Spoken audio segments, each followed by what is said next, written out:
And finally, here we are, chapter 16, Ceremonial Speaking from the Osborne textbook.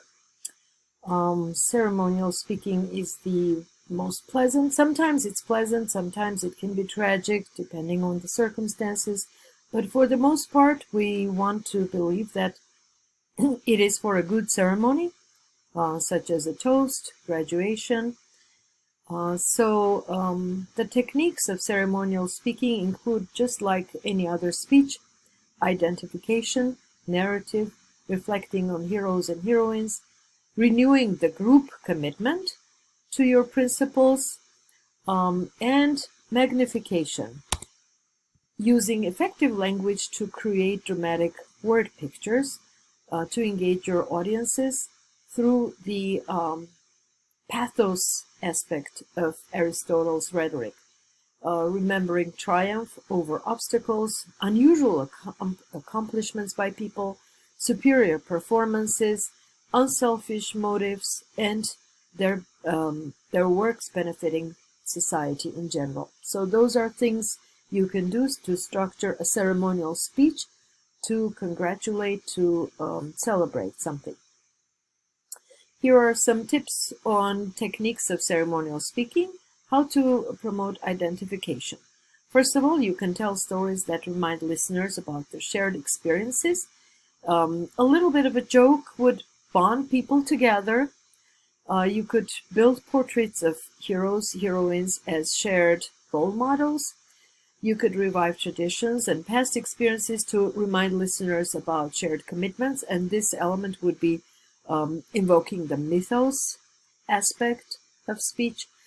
Offer goals and visions to inspire listeners to work together. So if you're speaking at a graduation, the goals of each graduate after they're done with college, for example, that would be looking at the future.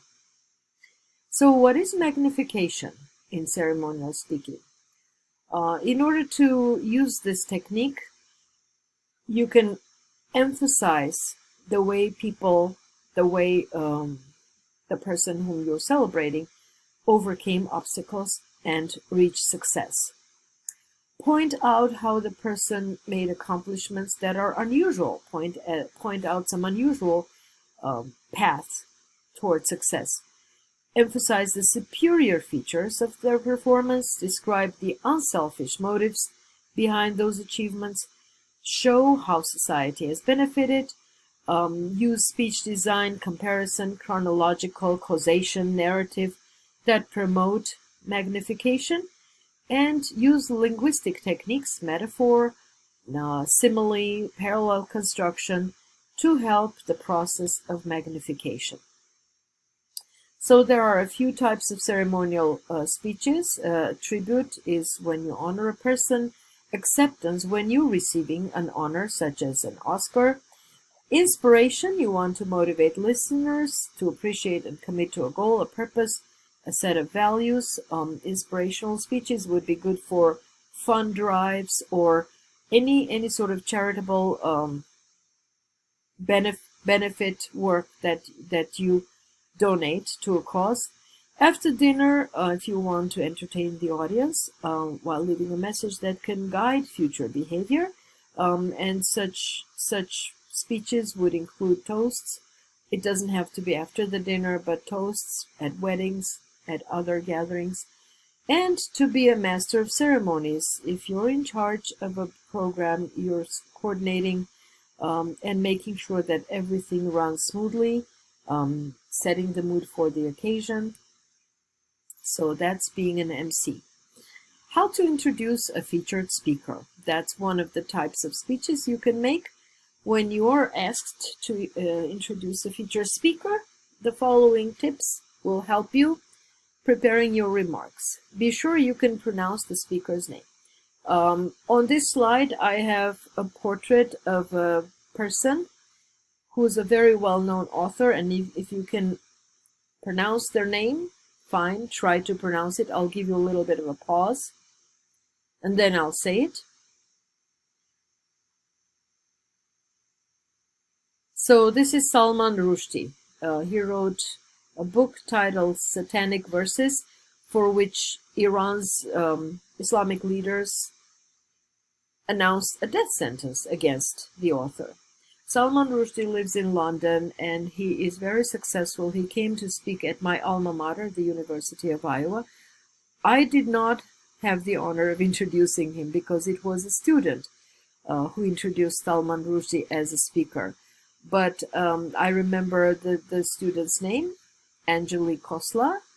She was one of my interns at some point, and she actually did a fantastic job introducing Salman Rushdie.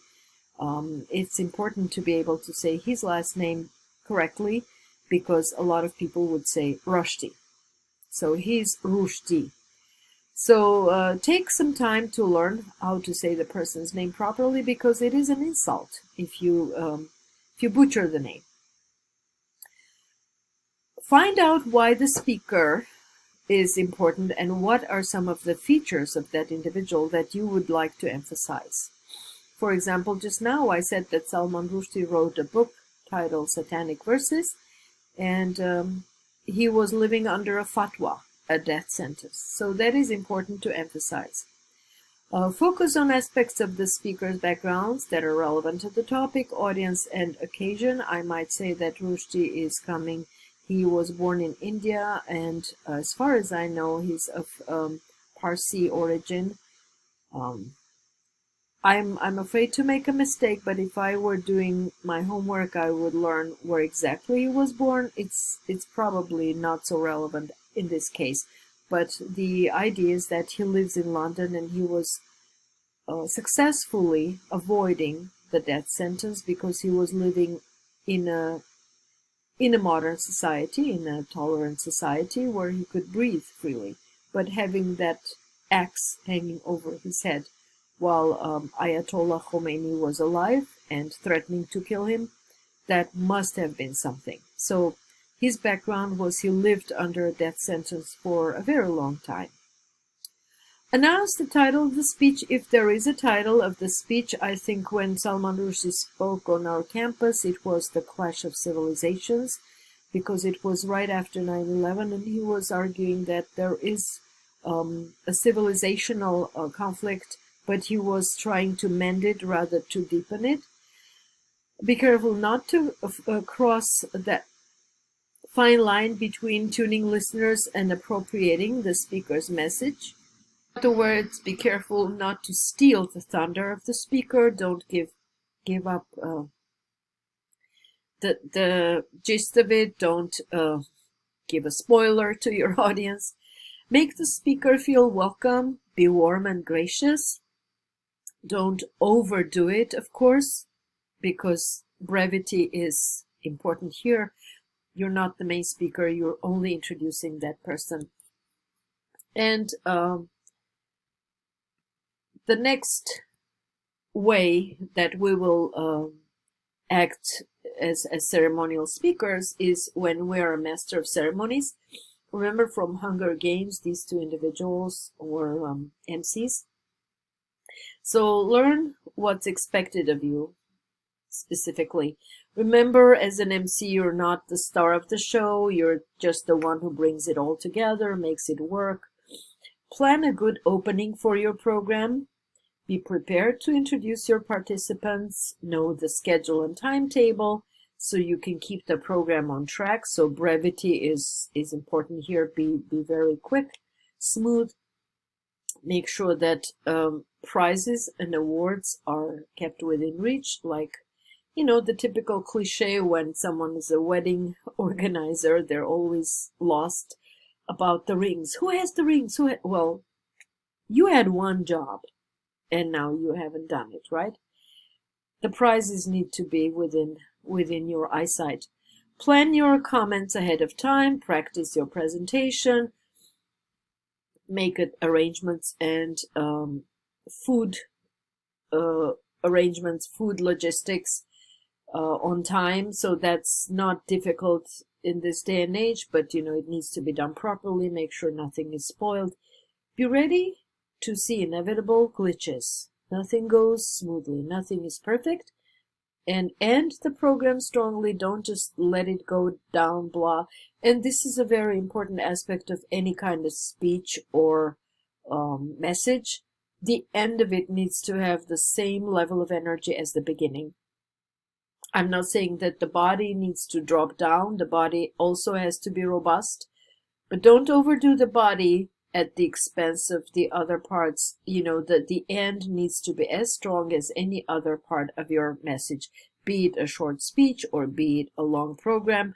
You don't lose energy towards the end because it is counterproductive. And finally, you can use a narrative design for your ceremonial speech. It can have a beginning, a body, and an end. So in narrative theory, it's called prologue, plot, and epilogue. It's from literature. Design your narrative, design your speech in a way, and you tell a story. And your story would have characters in it. So think about the characters, make them vivid, make them alive. And enjoy, have fun being a ceremonial speaker. Thank you for your attention. This concludes our chapter 16 and the book by Osborne.